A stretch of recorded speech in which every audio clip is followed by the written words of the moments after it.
Spot live തുടരുന്നു. Online തട്ടിപ്പിനിരയായി Yakobaya സഭ മുൻ നിരണം ഭദ്രാസനാധിപൻ ഡോക്ടർ ഗീവർഗീസ് മാർ കൂറിലോസ് 15 ലക്ഷത്തിലധികം രൂപയാണ് തട്ടിയെടുത്തത്. കൂറിലോസിന്റെ പേരിൽ മുംബൈയിൽ ബാങ്ക് അക്കൗണ്ട് ഉണ്ടെന്നും അതുവഴി കള്ളപ്പണ ഇടപാട് നടന്നെന്നും തട്ടിപ്പുകാർ വിശ്വസിപ്പിച്ചു. വീഡിയോ കോൾ ചെയ്ത് വെർച്വൽ അറസ്റ്റിലാണെന്നും അറിയിച്ചു. സ്വന്തം അക്കൗണ്ടിൽ നിന്നും സുഹൃത്തിന്റെ അക്കൗണ്ടിൽ നിന്നുമായി 15 ലക്ഷം രൂപയാണ് മാർ കൂറിലോസ് നൽകിയത്. സംഭവത്തിൽ പോലീസ് കേസെടുത്തിട്ടുണ്ട്, അന്വേഷണം ആരംഭിച്ചിട്ടുണ്ട്.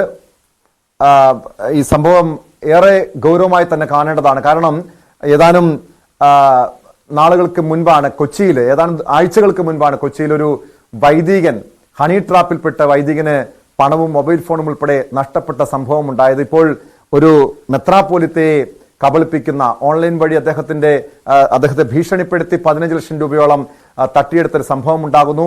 ഇതിന് പിന്നിൽ ഒരു വടക്കേന്ത്യൻ ലോബിയാണ്, തട്ടിപ്പ് സംഘമാണെന്ന് സംശയിക്കുന്നുണ്ട്. എന്തായാലും പോലീസ് സംഭവത്തിൽ കേസെടുത്തിരിക്കുകയാണ്.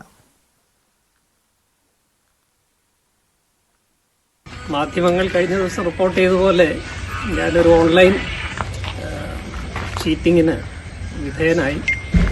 അതിൻ്റെ ചില വിശദാംശങ്ങൾ മാധ്യമങ്ങളിലൊക്കെ വന്നിട്ടുണ്ട്. അതിൽ ചില പിശകുകളും റിപ്പോർട്ടിങ്ങിൽ വന്നിട്ടുണ്ട്. തട്ടിപ്പ് നടന്നു എന്നുള്ളത് ശരിയാണ്. എന്നാൽ അത് സെറ്റിൽമെന്റ് പണം അടച്ചു എന്നുള്ളത് ശരിയായ വാർത്തയല്ല. സെറ്റിൽമെന്റ് പണം അവരെന്നോട് ആവശ്യപ്പെട്ടിട്ടില്ല, കൊടുത്തിട്ടുമില്ല. മറിച്ച് ഞാനൊരു കേസിൽ ഉൾപ്പെട്ടിരിക്കുന്നു. വളരെ ചുരുക്കമായിട്ട് പറയാം. 2-ാം തീയതി ഉച്ച കഴിഞ്ഞ് മുംബൈ സൈബർ എന്ന കോളർ ഐഡിയിലാണ് ഒരു ഫോൺ വരുന്നത്. ആ ഫോൺ വിളിച്ചിട്ട് എന്നോട് പറയുന്നത്, നിങ്ങൾക്ക് മുംബൈയിലെ ഒരു അക്കൗണ്ട് ഉണ്ട്, അത് നരേഷ് ഗോയൽ മണി ലോണ്ടറിങ് ഇൻസിഡന്റുമായിട്ട് ബന്ധപ്പെട്ട് അവിടെ മണി ലോണ്ടറിങ് നടക്കുന്നുണ്ട്. അങ്ങനെയാണ് പറഞ്ഞത്.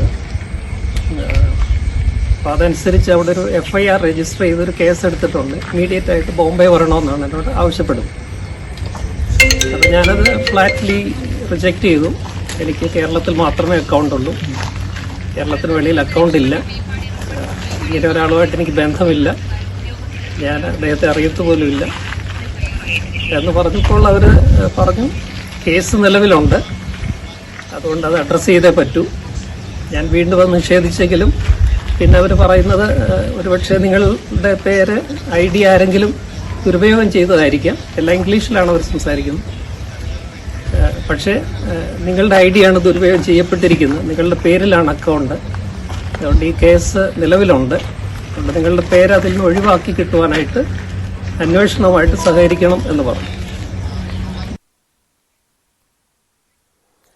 ശശിനാരായണൻ ചേരുന്നുണ്ട് ഈ വാർത്തയുടെ വിശദാംശങ്ങളുമായി. ശശിനാരായണൻ, ഒരു മെത്രാപ്പോലിത്തയെ കബളിപ്പിച്ച് പണം തട്ടുന്നു. അദ്ദേഹം ഇന്നലെ ഇതുമായി ബന്ധപ്പെട്ട് ചില ഓൺലൈൻ മാധ്യമങ്ങളിലൂടെ പുറത്തു വന്ന വാർത്ത വിരമിക്കൽ ആനുകൂല്യം അടക്കമുള്ള തുക തട്ടിപ്പ് സംഘം കൈക്കലാക്കിയെന്നായിരുന്നു. പക്ഷേ ഇപ്പോൾ മാർ കൂറിലോസ് പറയുന്നത് അങ്ങനെ ഒരു സെറ്റിൽമെന്റ് അടിസ്ഥാനത്തിൽ താൻ തുക നൽകിയിട്ടില്ല എന്നാണ്. കാരണം പോലീസ് പക്ഷേ ഇതുമായി ബന്ധപ്പെട്ട് പരാതി അദ്ദേഹം നൽകിയിട്ടുമുണ്ട്. ഏത് രീതിയിലുള്ള ഒരു തട്ടിപ്പ് നടന്നു? തട്ടിപ്പിന് ശ്രമിച്ചു എന്നാണോ അതോ പണം തട്ടിയെടുത്തു എന്നാണോ മാർ കൂറിലോസ് വ്യക്തമാക്കുന്നത്? ശശിനാരായണൻ, ടോം, ഈ ഓൺലൈൻ തട്ടിപ്പുമായി ബന്ധപ്പെട്ട് വളരെ ഗൗരവമുള്ള ചില കാര്യങ്ങളാണ് പുറത്തു വരുന്നത്. കാരണം മാർ കൂറിലോസിനെ പോലെ വളരെ വിദ്യാഭ്യാസവും സാമൂഹ്യ പരിജ്ഞാനമുള്ള ഒരു വ്യക്തിയെ ഓൺലൈൻ തട്ടിപ്പുകാർ പണം തട്ടിയെടുത്തു എന്ന് പറയുന്നത് തന്നെ വളരെ ഗൗരവമുള്ള കാര്യമാണ്. അതുകൊണ്ട് തന്നെയാണ് അദ്ദേഹം ഈ കാര്യം പൊതുസമൂഹം അറിയണം എന്നുള്ള ഒരു താല്പര്യം കൊണ്ടാണ് അദ്ദേഹം തന്നെ ഇതുമായി ബന്ധപ്പെട്ട് മാധ്യമങ്ങളോട് പ്രതികരിക്കാൻ തയ്യാറായത്. കാരണം ഈ കഴിഞ്ഞ 2-ാം തീയതിയാണ് മുംബൈ ആസ്ഥാനമാക്കി സൈബർ സെല്ലിൽ നിന്നൊരു കോള് അദ്ദേഹത്തിന് വരുന്നു. അതിനകത്ത് താങ്കൾക്ക് മുംബൈയിലുള്ള നരേഷ് ഗോയൽ എന്ന കള്ളപ്പണ തട്ടിപ്പ് കേസിലെ താങ്കളും പ്രതിയാണെന്ന് ഈ തട്ടിപ്പുകാർ പറഞ്ഞ് വിശ്വസിപ്പിക്കുന്നു. അതിനുശേഷമാണ് കേസുണ്ട്, അത് താങ്കൾ അതിന് സഹകരിക്കണമെന്ന് പറഞ്ഞുകൊണ്ടാണ് വെർച്വൽ, അതായത് വീഡിയോ കോൾ വെർച്വൽ അറസ്റ്റ് കൂടി രേഖപ്പെടുത്തി 2.5 ദിവസം വീട്ടിനകത്തുനിന്ന് പുറത്തിറങ്ങാൻ കഴിയാതെ ചോദ്യം ചെയ്യുകയും തുടർന്ന് ഓൺലൈൻ കോടതിയിൽ ഹാജരാക്കുകയും ചെയ്യുന്നു.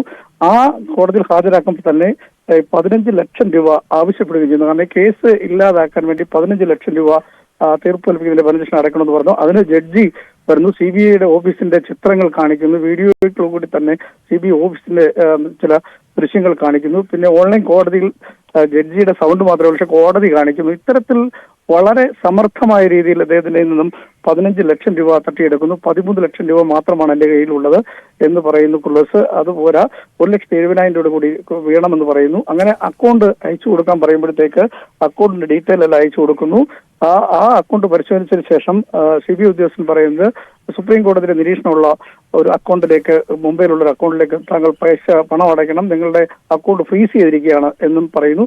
അങ്ങനെ തുടർന്ന് മുംബൈയിലുള്ള യെസ് ബാങ്കിലേക്കും അതുപോലെ തന്നെ ജയ്പൂരിലുള്ള IOB ബാങ്കിന്റെ അക്കൗണ്ടിലേക്കും 15 ലക്ഷം രൂപ കുർലോസ് അയച്ചു കൊടുക്കുന്നു. 13 ലക്ഷം രൂപ അദ്ദേഹത്തിന്റെയും 1,70,000 രൂപ ഒരു സുഹൃത്തിന്റെ കയ്യിൽ നിന്ന് വാങ്ങിയ പണം കൂടിയാണ് അയച്ചു കൊടുക്കുന്നത്. അതിനുശേഷം അദ്ദേഹത്തെ കോടതിയിൽ, ഓൺലൈൻ കോടതിയിൽ നിന്ന് വ്യാജേനയാണ് ഇതെല്ലാം ചെയ്യുന്നത്, അവിടെ ഹാജരാക്കുന്നു. അവിടെ വെച്ച് ജഡ്ജി പറയുന്നു, ഇങ്ങനെ സംസാരിക്കുന്നു, നേരിട്ട് സംസാരിക്കുകയും പണം അടയ്ക്കാമെന്ന് പറയുകയും ചെയ്യുന്നു. ഇത്തരത്തിൽ ആള് ഈ പണം തട്ടിയെടുത്ത് എന്നിട്ട് കേസ് സെറ്റിൽമെന്റ് ആയതിനു ശേഷം കോടതിയുടെ ജഡ്ജ്മെന്റ് കോപ്പി, സുപ്രീം കോടതിയിലേക്ക് എംബ്ലമുള്ള ജഡ്ജ്മെന്റ് കോപ്പി അദ്ദേഹത്തിന് വാട്സാപ്പിൽ അയച്ചു കൊടുക്കുന്നു. പണം ഹൈപ്പറ്റിന്റെ റെസീപ്റ്റ് അയച്ചു കൊടുക്കുന്നു. ഇത്തരത്തിൽ സമാനമായ രീതിയിൽ എല്ലാം പൂർണ്ണമായ തെളിവുകൾ ഉള്ള രീതിയിലാണ്, സത്യസന്ധമായുള്ള രീതിയാണെന്ന് വരുത്തി തീർക്കുന്ന രീതിയിൽ അദ്ദേഹത്തെ സമർത്ഥമായ രീതിയിൽ തട്ടിപ്പ് നടത്തിയ ഒരു കേസാണത്. അത് വളരെ ഗൗരവമുള്ള കാര്യമാണ്.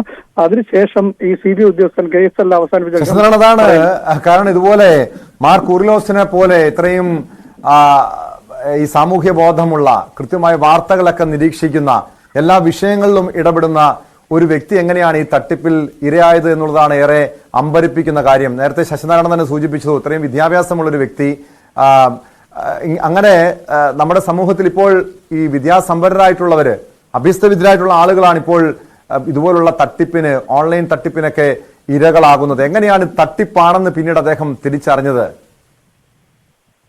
ടോം, ഈ ജഡ്ജ്മെന്റ് കോപ്പിയെല്ലാം അയച്ചു കൊടുത്തതിനു ശേഷം CBI ഉദ്യോഗസ്ഥൻ എന്ന് പറയുന്ന വ്യക്തി പറയുന്നു, ഞാനാണ് താങ്കളെ രക്ഷിച്ചത്, അതുകൊണ്ട് എനിക്കൊരു ഗിഫ്റ്റായിട്ട് എന്തെങ്കിലും തരാനുണ്ടോ എന്ന് അദ്ദേഹത്തോട് ചോദിക്കുന്നു.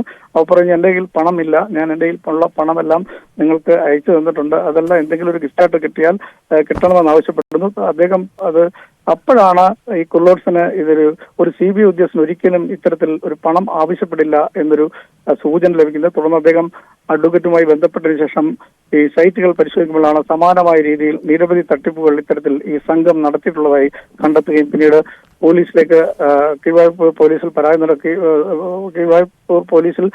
നൽകുകയും സൈബർ പോലീസിന് പരാതി നൽകുകയും ചെയ്തിരിക്കുന്നത്. എന്തായാലും അദ്ദേഹം പറയുന്നത്, തന്നെ പോലെ ഇത്രത്തോളം ഈ വിദ്യാഭ്യാസവും സാമൂഹിക പരിജ്ഞാനമുള്ള വ്യക്തിയെ തട്ടിപ്പെടുന്ന സാധാരണപ്പെട്ട ആളുകൾക്ക്, ഏതെല്ലാം ആളുകൾ ഇത്തരത്തിൽ ഈ സംഘത്തിന്റെ വലയിൽപ്പെടാൻ സാധ്യതയുണ്ട്. അതുകൊണ്ട് ആളുകൾക്ക് ഒരു അവയർനെസ് എന്ന നിലയ്ക്ക് തന്നെയാണ് തട്ടിപ്പ് നടന്നിട്ട് പോലും താൻ മാധ്യമങ്ങളിൽ നിങ്ങൾ പ്രത്യക്ഷപ്പെടുന്നത് എന്നാണ് കുർലോസ് വ്യക്തമാക്കിയിട്ടുള്ളത്. എന്തായാലും വളരെ അതിവിദഗ്ധമായ രീതിയിൽ 15 ലക്ഷം രൂപ ഈ ഒരു പുരോഹിതന്റെ ഇന്ന് തട്ടിയെടുത്തു എന്ന് പറയുന്നത് തന്നെ വളരെ ഗൗരവമുള്ള കാര്യമാണ്. അതും വളരെ ഒറിജിനൽ റെസിപ്റ്റുകൾ കാണിക്കുന്നു, സുപ്രീം കോടതിയുടെ ജഡ്ജ്മെന്റ് കാണിക്കുന്നു, അതുപോലെ തന്നെ ബാങ്കിലേക്ക് പണം അടയ്ക്കുന്നതിന്റെ റെസിപ്റ്റ് കാണിക്കുന്നു. ഇത്തരത്തിലെല്ലാം വാട്സാപ്പിൽ അപ്പം പണം അടയ്ക്കുമ്പോൾ തന്നെ വാട്സാപ്പിലേക്ക് റെസിപ്റ്റുകൾ ഈ സംഘം അയച്ചു കൊടുക്കുകയാണ്. സുപ്രീം കോടതി ഹാജരാക്കിയതിന്റെ രേഖകൾ അയച്ചു കൊടുക്കുന്നു. ഇത്തരത്തിൽ നമുക്ക് ഒരു തരത്തിലും ഇത് വിശ്വസിക്കാൻ, കുർലോസ് പറയുന്നതാണ്, നമുക്ക് വിശ്വസിക്കാതിരിക്കണം. അവരുടെ സംസാരവും കാര്യങ്ങളെല്ലാം CBI ചോദ്യം ചെയ്യുന്ന പോലാണ് ചോദ്യം ചെയ്യുന്നത്. അത്തരം കാര്യങ്ങളാണ് എല്ലാം പറയുന്നത്. പക്ഷേ കുർലോസ് പറയുന്ന ഒരു കാര്യം, താന് നിരപരാധിയാണ്, താൻ ഒരു കേസിനും അകപ്പെട്ടില്ല. പക്ഷേ തന്റെ കുർലോസിന്റെ ഐഡിയ ഉപയോഗിച്ചുകൊണ്ടുകൂടെ തന്നെ മുംബൈയിൽ ഒരു അക്കൗണ്ട് തുടങ്ങിയിട്ടുണ്ട്, അതിൽ കള്ളപ്പണ ഇടപാട് നടന്നിട്ടുണ്ട്. ആ പ്രതി ആണ് താങ്കൾ എന്നാണ് ഇവർ പറയുന്നത്. പക്ഷേ താങ്കളെ ഒഴിവാക്കണമെങ്കിൽ ഈ പണം തിരിച്ചടച്ചെങ്കിൽ മാത്രമേ ഒഴിവാക്കാൻ പറ്റൂ എന്നാണ് CBI ഉദ്യോഗസ്ഥർ പറഞ്ഞ് വിശ്വസിപ്പിച്ചത്. അതിന്റെ അടിസ്ഥാനത്തിലാണ് കുർലോസ് പണം അയച്ചു കൊടുത്തെന്നാണ് അദ്ദേഹം ഇന്ന് വ്യക്തമാക്കിയത്. എന്തായാലും വലിയ ഒരു തട്ടിപ്പ് തന്നെയാണ്.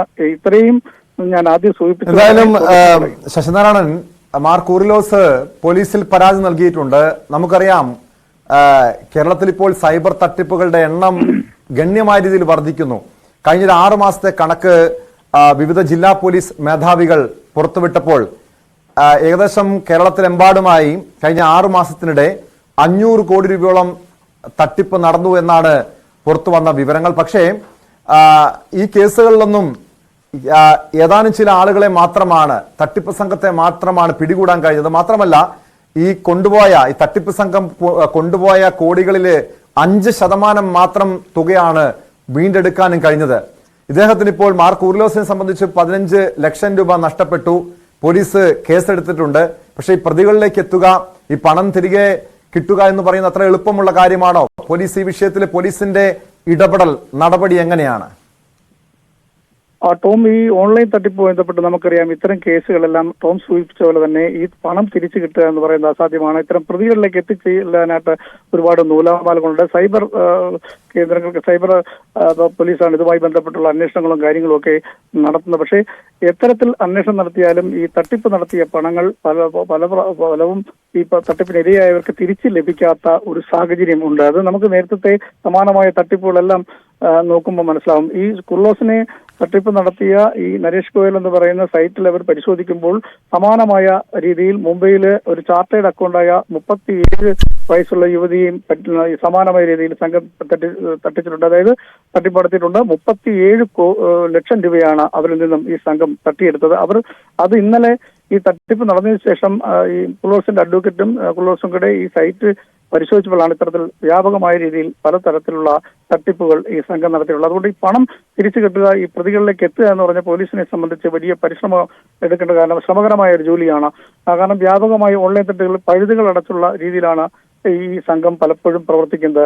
ഈ ഓൺലൈനിൽ കൂടെ വരുന്ന സർട്ടിഫിക്കറ്റും റെസിപ്റ്റുകളും ഒക്കെ വാട്സപ്പിൽ കൂടെയാണ് ഇവർ പലപ്പോഴും സംസാരിക്കുക അല്ലെങ്കിൽ മെസ്സേജുകൾ അയക്കുകയും ചെയ്യുന്നത്. അത്തരത്തിൽ ഈ ഇവരിൽ എത്തുക എന്ന് പറയുന്നത് തന്നെ പോലീസിന് ഒരു ശ്രമകരമായ ഒരു ജോലി കൂടിയുണ്ട്. എന്തായാലും പണം തിരിച്ചു ലഭിക്കും എന്നുള്ള പ്രതീക്ഷ നമുക്ക് ഒരു ഇക്കാര്യത്തിൽ വളരെ ഇപ്പോഴും അവ്യക്തമായി നിലനിൽക്കുകയാണ്. എന്തായാലും പരാതി കൊടുത്തിട്ടുണ്ട്. കുർലോസ് പറയുന്നത് പണം നഷ്ടമായെങ്കിൽ പോലും സാധാരണപ്പെട്ട ആളുകൾ ഇത്തരം കെണികളിൽ വീഴാൻ പാടില്ല എന്നുള്ള കാരണം കൊണ്ടാണ് ഞാൻ ഇത് മാധ്യമങ്ങൾക്ക് മുന്നിൽ തുറന്നു പറയുന്നത് എന്നാണ് കുർലോസ് വ്യക്തമാക്കുന്നത്. കാരണം ഈ തട്ടിപ്പ് സംഘത്തിന്റെ ഓരോ സമയമുള്ള പ്രവർത്തനങ്ങളെല്ലാം തീർച്ചയായും അത് വളരെ മാതൃകാപരമാണ്. കാരണം സാധാരണ ആളുകൾ തട്ടിപ്പിന് ഇരകളായി കഴിയുമ്പോൾ പലരും മാനഹാനി കാരണം പുറത്തു പറയാറില്ല. പക്ഷേ മാർ കൂറിലോസ് ഈ വിഷയം പൊതുസമൂഹത്തെ അറിയിക്കുന്നത് ഇതുപോലുള്ള തട്ടിപ്പിൽ ഇരകളാകാതിരിക്കാനാണ്. കാരണം അഭ്യസ്തവിദ്യരായിട്ടുള്ള ആളുകളാണ് പലപ്പോഴും ഇതുപോലുള്ള ഓൺലൈൻ തട്ടിപ്പിന് ഇരകളാകുന്നത്.